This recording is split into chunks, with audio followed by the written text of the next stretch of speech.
Quando a gente acha que já viu de tudo nessa internet, surge do nada outra história que consegue ser mais bizarra, mais absurda e também mais real do que qualquer meme ou série policial. Então tenta imaginar o seguinte cenário aqui, ó.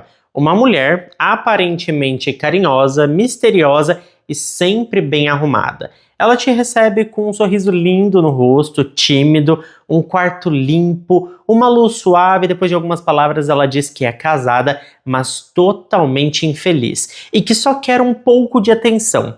Ela procura por um pouco de afeto e não quer saber de dinheiro. Aquela mulher se mostra carinhosa, calma, acolhedora e você, completamente inocente, achava que era só mais uma aventura boba, uma noite de diversão, mas não faz ideia de que tudo está sendo gravado. Muito menos de que terá o seu rosto espalhado para o mundo inteiro.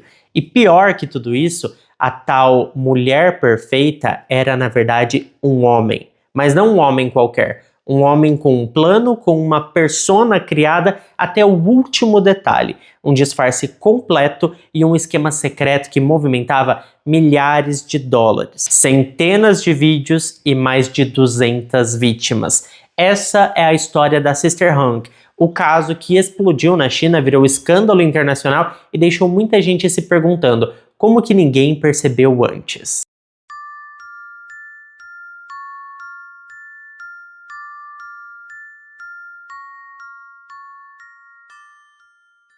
Antes de virar o personagem mais falado da internet chinesa, o Zhao era basicamente um homem invisível. Ele tinha 38 anos, morava sozinho em Nanjing, que é uma das cidades mais populosas e modernas da China, mas ele não era natural dali, era apenas mais um forasteiro se aventurando na cidade grande. Ele havia nascido em outra província chinesa, ele chegou nos limites de Nanjing sem fazer alarde, sem criar raízes e sem construir vínculos. Não havia nenhum histórico de trabalho público, nenhuma foto em redes sociais com amigos e muito menos explicações sobre a sua família. Nenhum rastro de quem ele era por trás da aparência discreta de um homem comum, acima de qualquer suspeitas, de meia idade, que passava despercebido nas ruas como tantos outros por aí. A polícia confirmou que ele não tinha antecedentes criminais e, pelo que se sabe, também não tinha um emprego fixo e nem precisava com o tanto de dinheiro que ele fazia. E por trás dessa fachada neutra, o Zhao carregava uma identidade paralela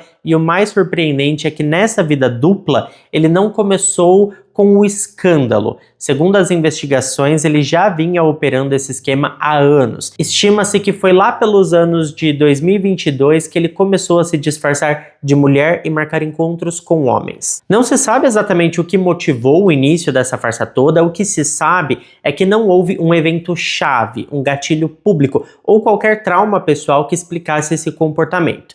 Ele começou devagar, cauteloso, provavelmente testando as reações dos homens, ajustando o tom e aperfeiçoando o seu personagem. Não foi um golpe impulsivo, não, foi um plano muito bem desenvolvido. E é aqui que a gente entende o detalhe mais perverso dessa história toda. É que o Zhao não era um enganador comum, ele era metódico, cirúrgico e planejou cada camada da ilusão com muita frieza. Ele criou do zero uma persona online que parecia feita sob medida para seduzir. Escolheu um nome com um apelo íntimo e quase familiar. A sua personagem se chamaria Sister Hong, um nome que invoca carinho, proximidade e afeto. Afinal, Sister, em tradução direta para o português, é irmã. Ou seja, aquele nome não era um nome sexualizado, não era um nome assim que dava na cara, que dava a entender que ele trabalhava com isso. Não, soava como alguém confiável, uma pessoa madura, acolhedora e até certo ponto protetora. E era justamente assim que ele queria que o seu personagem fosse visto. Como uma mulher casada, entediada, meio solitária, alguém que procurava afeto em segredo e que ao mesmo tempo era forte, discreta e segura de si mesmo. Alguém que não representava risco direto. E como já era de se imaginar, foi nos aplicativos de relacionamento que essa personagem ganhou corpo. O Zhao usava fotos muito bem construídas, maquiagem pesada, mas cuidadosa, roupas femininas simples do tipo que remete a uma dona de casa tradicional, vestidos florais, saias longas e blusas recatadas. O cabelo era sempre com uma peruca longa, Chanel ali, e muito bem escovada. Nas camadas de vídeo, ele usava filtros de beleza para afinar os traços e suavizar a imagem da sua nova persona. Para completar todo o disfarce, ele ainda manipulava a própria voz utilizando um aplicativo de modulação vocal que deixava sua fala mais leve, mais aguda e, portanto, mais feminina. E por mais inacreditável que possa parecer, tudo isso funcionava de uma maneira extremamente perfeita. Pelo celular, ninguém desconfiava de nada, a ilusão era bem montada, os filtros davam conta da parte visual, enquanto a conversa era doce e cuidadosa. Muita gente acreditava de verdade que estava conversando com uma mulher muito simpática, um pouco tímida, mas que procurava apenas encontros discretos. O tipo de mulher que não queria compromisso, só companhia, uma diversãozinha. Alguém que não cobrava nada, não exigia nada e só queria atenção. Só que tinha uma camada ainda mais inteligente nesse disfarce. A Sister Hong, ela não pedia dinheiro, e isso talvez tenha sido a chave do sucesso do golpe, porque quando um homem se depara com um perfil que oferece encontros íntimos, diversão, em troca de grana, ele imediatamente ativa o modo defesa, fica mais criterioso, sabe que pode ser cilada, golpe, extorsão, mas a Sister Hong, ela fazia diferente, ela não pedia, não dizia que queria dinheiro. Ela dizia que se eles quisessem dar alguns presentinhos simbólicos, coisas simples, ela aceitava e ela ia gostar. Então com a Sister Hong não tinha nada de pagamentos, nada de valor fixo, nada de negociação. Esse pedido de presentes dava ao encontro uma aparência de informalidade quase inocente, tipo, eu vou te receber na minha casa, então traz um presentinho pra mim, um chá, alguma coisinha, um eletro, uma torradeira. Estranho, mas assim, vai do costume de cada um, né? Ela fazia, inclusive, com que não parecesse um encontro íntimo, parecia uma visita, e essa sutileza demonstrava confiança e derrubava as barreiras. A fantasia da mulher carente e generosa não só convencia os homens, mas os envolvia, desarmando o filtro moral e tirando totalmente o medo de estarem sendo enganados. O encontro era marcado na casa da Sister Hong, que na verdade era o pequeno apartamento do Jiao. A Sister recebia o visitante com gentileza, agradecia o presente e agia com bastante doçura, sempre com a voz baixa, postura recatada e aquela sensação de que o visitante estava vivendo uma aventura sem riscos, um encontro sem nenhum perigo, digamos assim. Só que tudo aquilo era um plano, tá? Era um plano, cada gesto, cada olhar, cada palavra já estava sendo registrada por câmeras escondidas, e o preço verdadeiro daquele encontro grátis ainda estava por vir.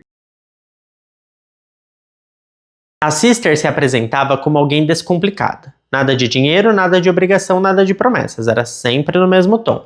Não quero te atrapalhar, só quero companhia e diversão.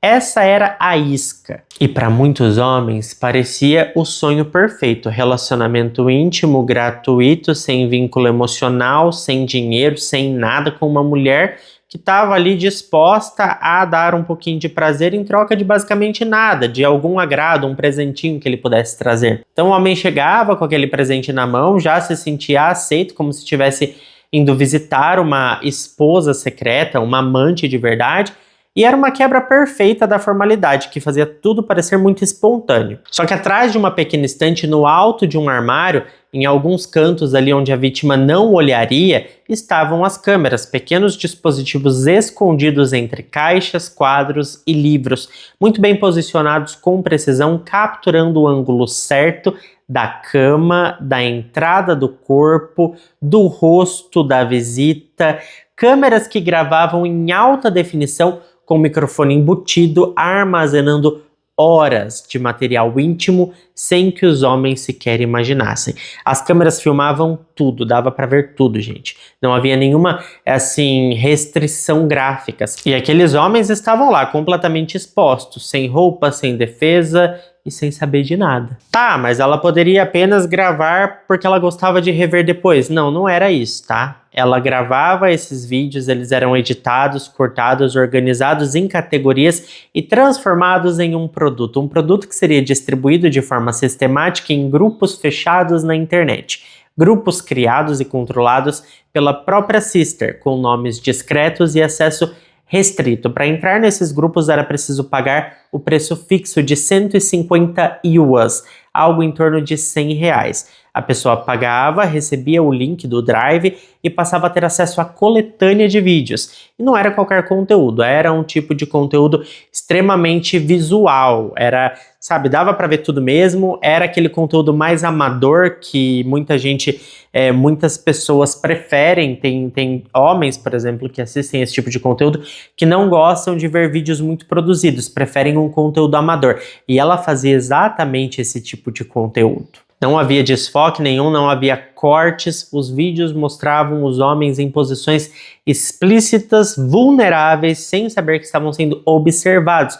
E é o que tornava tudo ainda mais rentável para o perfil, porque como os homens não sabiam que estavam sendo filmados, isso gerava, mais desejo nas pessoas que consomem esse tipo de conteúdo, porque elas queriam comprar principalmente o conteúdo, estilo câmera escondida, sabe, gente? É bizarro isso, mas isso vale muito dinheiro na internet. E muitos desses caras eram jovens e bonitos fisicamente, sabe? Fisicamente atraentes.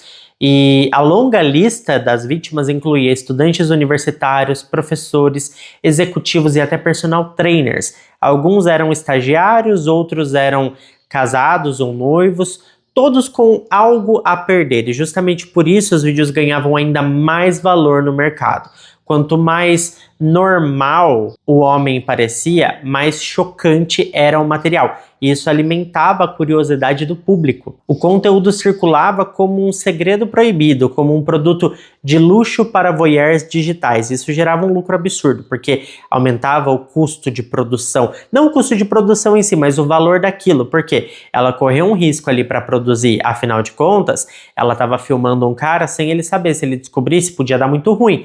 Então isso gerava um alto custo de produção, que seria o custo-risco, e consequentemente o material ficava mais caro e o lucro era maior. E o que gerou mais curiosidade do público todo, gente, é que não havia chantagem direta, porque nenhum dos homens foi ameaçado individualmente, não houve nenhuma tentativa de extorquir dinheiro, nada de mensagens do tipo pague ou eu te exponho. Muito pelo contrário, o golpe era absolutamente silencioso. Ela filmava e ganhava dinheiro com os vídeos. Os vídeos eram vendidos no sigilo. Os rostos rodavam, mas nos bastidores da internet. Então, assim, era algo muito escondido, até que alguém era reconhecido. Sei lá, por um colega, um amigo, um colega de trabalho ou até mesmo por um familiar. E então essa humilhação começava, porque vários homens foram descobertos por gente próxima. E é engraçado você apontar o dedo para o outro e falar, nossa, eu vi o seu vídeo, né, você lá e tudo mais.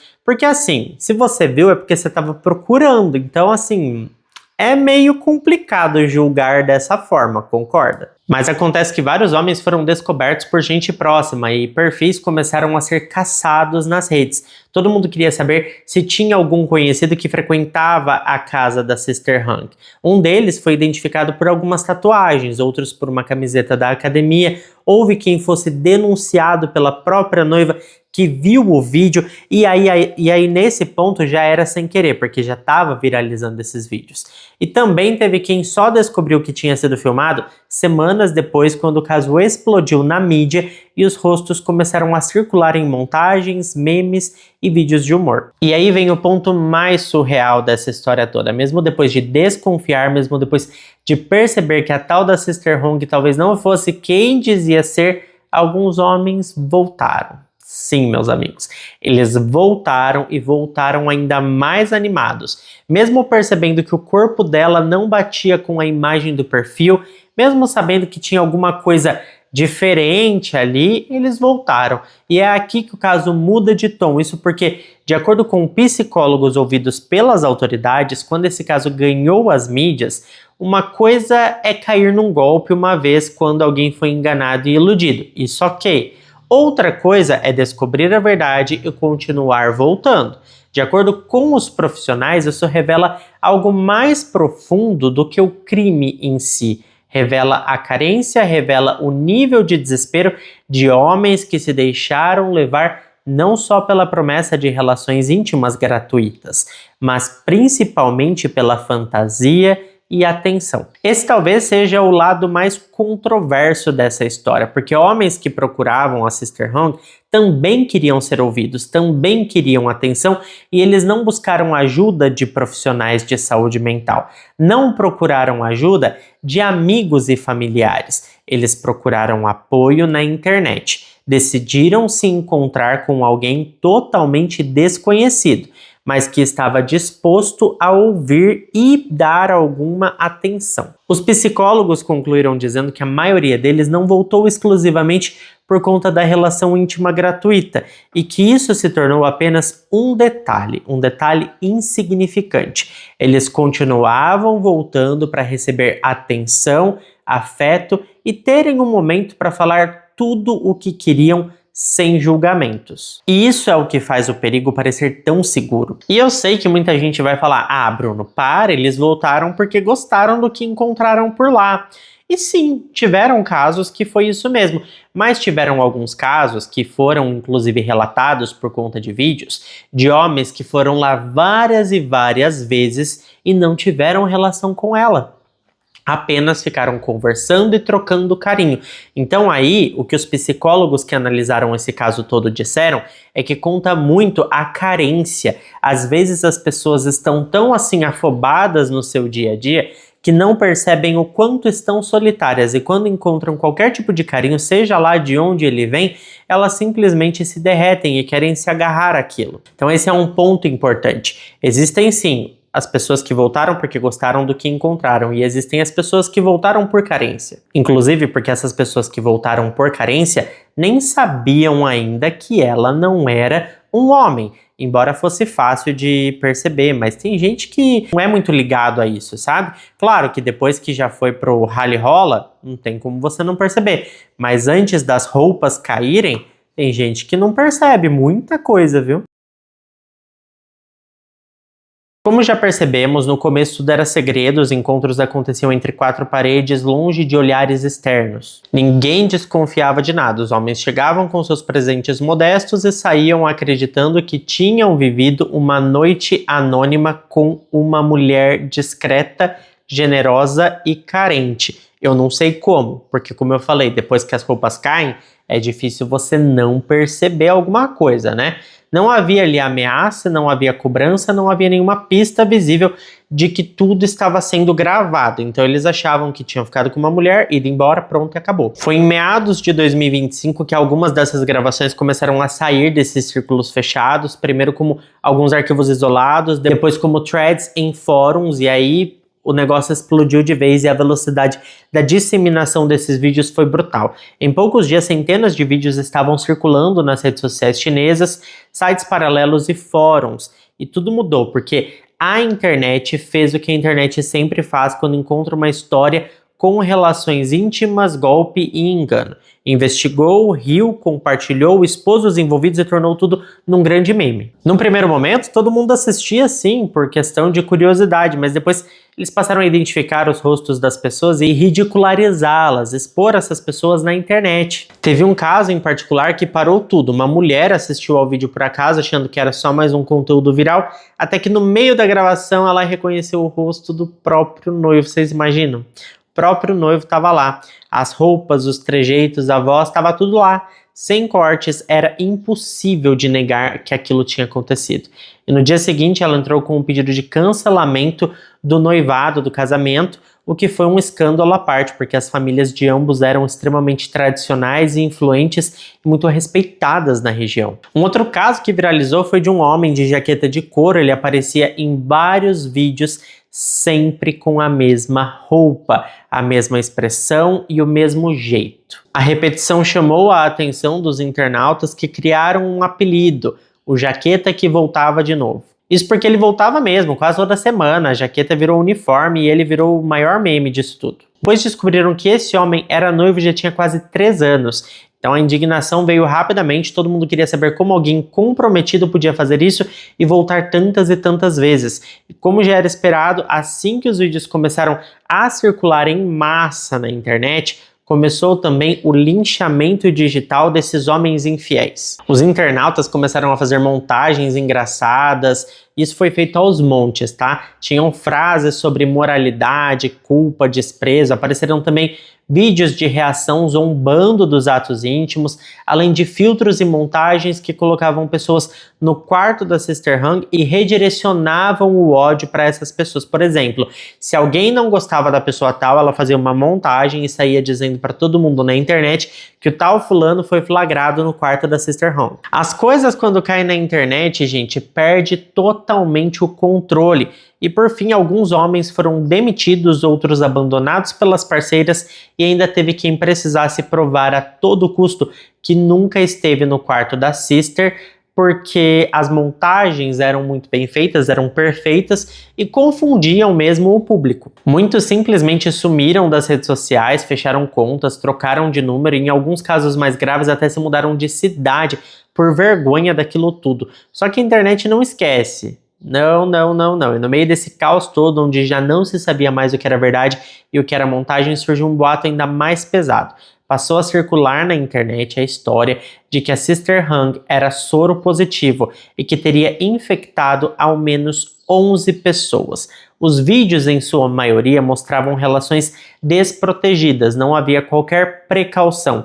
A ideia de que dezenas de homens poderiam ter sido expostos ao vírus do HIV causou pânico geral e deixou tudo ainda mais caótico e descontrolado. O Centro de Controle de Doenças de Nanjing teve que agir, veio a público desmentir os boatos sobre uma possível infecção generalizada, acusação essa que já estava circulando em todas as redes sociais. Eles disseram que por lei não podiam divulgar o estado de saúde da Sister Hong, mas garantiram que não havia confirmação oficial de transmissão de doenças. Ainda assim, ofereceram exames gratuitos a qualquer pessoa que tivesse tido contato com a Sister Hong. Essa era uma forma de tentar conter a história, mas o dano já estava espalhado e assim, né? Vocês acham mesmo que esses homens iam querer dar a cara a tapa, chegar lá, fazer um exame e aí todo mundo ia saber que eles tinham, né, tido contato com a Sister Hong? Eu acredito que não. Acredito que quem fez o exame acabou indo em outra cidade ou bem longe para fazer. Não quis fazer ali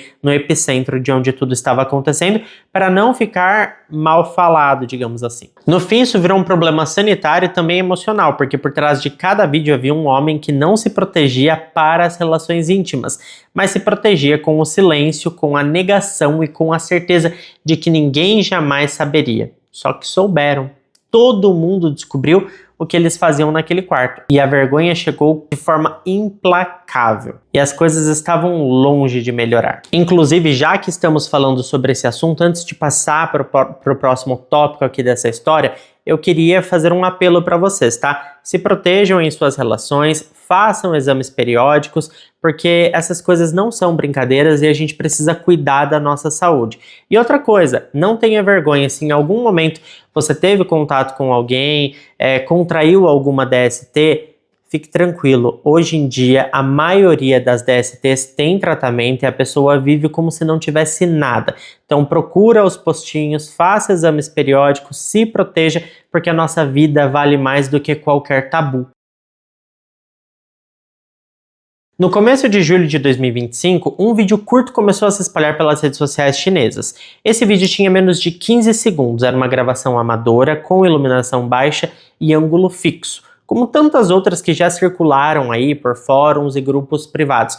Só que ali naquele tempo fragmentado, bem curtinho, havia algo que ninguém conseguiu ignorar. Era o tipo de vídeo que mistura uma tensão, estranheza, bizarrice e um certo desconforto cômico. E talvez justamente por isso que tenha viralizado com tanta força. Nessa cena aparecia um rapaz bem jovem, ele estava deitado, visivelmente desconfortável, ele estava num ambiente íntimo, com uma luz fraca e alguns móveis simples. Na sua frente estava a Sister Hong, com saia longa, a peruca e a maquiagem carregada. Ela se movimentava de uma forma sedutora, mas estranha. E então, de repente, aconteceu o momento em que tudo mudou. O jovem inclinou levemente o rosto para frente e perguntou em pânico por que a Sister Hong tinha as partes de baixo com um volume que parecia masculino.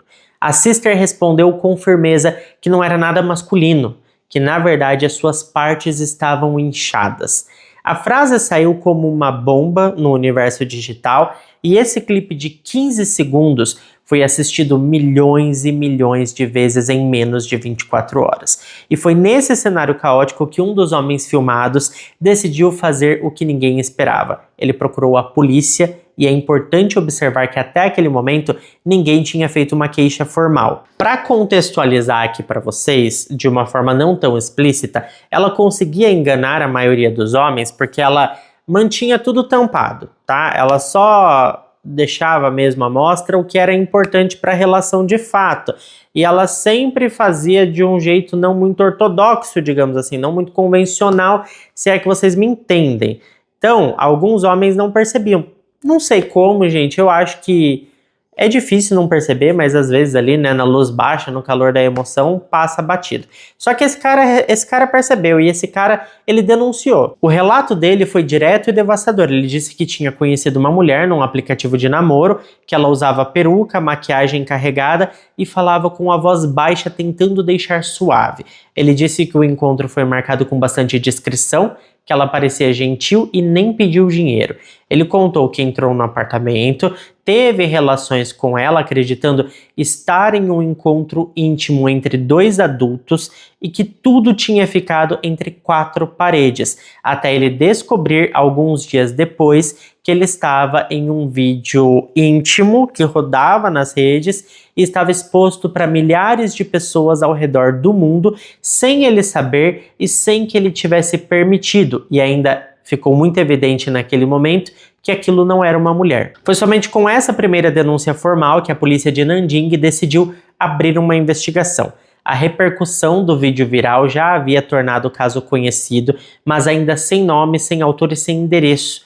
Menos de 72 horas depois da denúncia formal, os investigadores chegaram ao local exato. Um apartamento bem modesto, bem simples, em um bairro comum, sem câmeras externas e sem sinalização. Lá dentro eles encontraram tudo: as câmeras escondidas em alguns móveis, estantes e luminárias, equipamentos de gravação de áudio escondidos sob panos e objetos domésticos, um computador com dezenas e dezenas de arquivos organizados em pastas e o próprio Zhao, ainda vestindo parte do figurino da sua persona, com roupas femininas, uma maquiagem que estava mal removida, meio tirada, meio sem tirar, e um olhar vazio. E ele foi preso assim, tá? Foi preso na hora, desse jeito mesmo, e no dia seguinte, 6 de julho de 2025, a prisão foi tornada pública. A polícia confirmou que o responsável era um homem de 38 anos, originário de fora de Nanjing, que havia construído uma identidade falsa como Sister Hong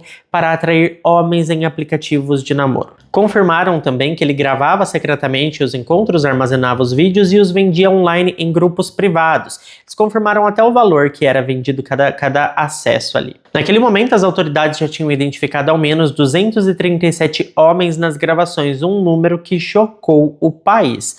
A partir daí, o caso explodiu de verdade e a hashtag SisterHung chegou ao topo de Weibo, a maior rede social da China, com mais de 200 milhões de visualizações em apenas 2 dias. Termos como Tio Hung, travesti de Nanjing, vídeos do quarto e homem da jaqueta de couro se tornaram trending topics. Fóruns colapsaram com o volume de acesso, vídeos de análise, dublagens, paródias, reações e recriações em 3D começaram a pipocar em todas as plataformas e a identidade digital que o Zhao havia construído ao longo de anos foi desmontada em tempo recorde. Peça por peça, o que antes era a imagem de uma mulher doce, submissa e gentil, agora se tornava aos olhos do público um predador frio que manipulava, registrava e lucrava com o constrangimento alheio. A reação da polícia foi tão rápida quanto o caos. Em poucos dias, eles começaram a rastrear os grupos pagos, fechar canais de venda, remover os vídeos das redes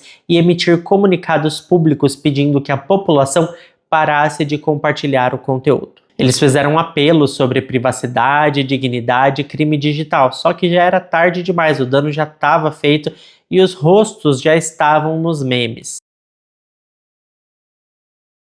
Quando o caso foi tornado oficialmente público pelos investigadores, ele se espalhou como fogo por fóruns internacionais, canais de notícias e vídeos de react no YouTube, além de muitos memes em todas as línguas possíveis. Eu mesmo já vi no Facebook, rodando lá, várias e várias vezes a foto da Sister Hong.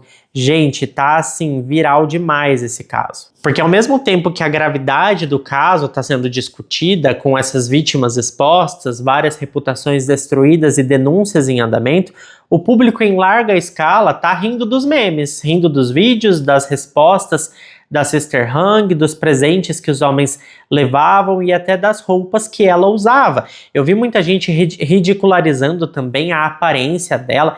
Eu acho isso meio complicado porque, gente, questão de aparência é muito de gosto, cada um tem o seu. Tem gente que acha ela horrorosa, feia, tem gente que acha ela linda, assim como nós, entendeu? Tem gente que me acha bonitinho, tem gente que me acha feio, tem gente que me acha lindo, isso é a coisa mais normal do mundo. Então, eu não gosto muito de falar sobre a aparência das pessoas, que eu acho que isso é muito individual, sabe? Cada um tem que se sentir bem consigo mesmo. Mas é claro que casos como este geram muito esse tipo de comentário, é normal. A questão jurídica desse caso também é bem complicada. Se a gente estivesse falando de um país aqui do Ocidente, como o Brasil, por exemplo, ia ser meio complicado tipificar isso, porque se a gente for parar para pensar, nenhum desses homens fez nada contra a vontade própria. Então, digamos assim, não houve nenhum abuso. Porém, contudo, entretanto, tem aquela linha tênue da moralidade, porque querendo ou não, eles foram filmados sem o seu consentimento em relações íntimas, então eles foram expostos, isso poderia sim gerar alguma consequência jurídica. Mas como estamos falando da China, lá o buraco é mais embaixo. Principalmente quando a gente está falando sobre a produção e disseminação de material obsceno. Inclusive, o sistema jurídico chinês ele entrou em ação e ele foi formalmente acusado por produção e disseminação de material obsceno, uma das principais infrações envolvendo atos sexuais digitais na China. Esse tipo de crime, embora pareça menor para os padrões ocidentais, como eu falei, ele é tratado com severidade por lá, principalmente quando envolve conteúdo explícito sem consentimento. A pena prevista pode ultrapassar ali, dependendo da gravidade de como for essa violação, de 10 anos de prisão. Só que ainda existe um outro ponto, porque as autoridades também investigam possíveis crimes colaterais, como violação de privacidade, uso ilegal de imagem e até a hipótese de risco sanitário intencional, por conta das relações sem proteção. O tribunal ele estava acatando a sugestão de que o homem fosse soro positivo e tivesse infectado diversas pessoas por querer. Então, o Centro de Controle e Prevenção de Doenças de Nanjing teve que entrar de novo na discussão e emitir um parecer oficial desmentindo esses boatos, reforçando que pela lei chinesa eles não poderiam mesmo divulgar o status de saúde do acusado, nem mesmo para as autoridades inicialmente, só durante um processo legal. Uma outra consequência jurídica que esse caso pode trazer, e aí é para as vítimas, é que, embora não seja mais tipificado como crime o adultério, as esposas, né, por exemplo, elas podem processar os seus cônjuges por danos morais, principalmente porque elas acabaram sendo expostas por uma atividade do marido. Pensa bem, quem foi lá atrás da Sister Hong foi o marido. Quem acabou exposta foi a esposa, que acabou sendo rotulada como uma pessoa que sofreu de adultério, principalmente pelo marido ter ido atrás da Sister Hong. Isso pode dar um dano moral, inclusive no Brasil também, tá, gente? No Brasil não existe mais tipificação de crime para o adultério, mas quem é traído ainda pode entrar com uma ação solicitando danos morais, se esse caso for exposto, se esse caso realmente trouxer danos morais para essa pessoa. E eu digo mais, tá? Esses homens também poderiam pedir direitos autorais, já que ela estava filmando sem consentimento e ganhando dinheiro com isso. Então eles poderiam abrir um processo e solicitar direitos autorais, já que foi, criado ali, foi gerado receita a partir da imagem deles, sem o consentimento. Então, embora pareça um crime de menor magnitude na vara jurídica e tenha virado meme tudo isso, ele tem sim algumas consequências, não só as morais. Eu fiquei extremamente abismado com essa história toda, só que eu digo uma coisa para vocês. Podem ter certeza que existem muitas outras Sister Hongs por aí, porque a internet, principalmente a parte profunda dela ali, a Dark Web, a Deep Web, tem muita coisa sendo vendida que foi produzida sem o consentimento de terceiros, viu? É um mercado extremamente lucrativo e com certeza muita produção desse tipo de conteúdo ainda está sendo feita nos dias de hoje por outras sisters aí pelo mundão. O que eu não me conformo até agora é como alguns homens não perceberam que não era uma mulher. E pelas minhas pesquisas, a sister, ela não é nem uma mulher trans, tá? Ela é o Jiao mesmo, e ela fazia isso mais para atrair os homens, produzir os conteúdos e ganhar o dinheirinho dela. Claro que eu quero saber a sua opinião sobre isso tudo, então deixa para mim aqui nos comentários o que vocês acham disso daí. Muito obrigado a quem ficou até aqui comigo. Se ficou até aqui, não esquece de deixar o seu like, que ajuda muito na divulgação do canal. Eu fico por aqui, beijo grande para todos vocês e até o próximo vídeo.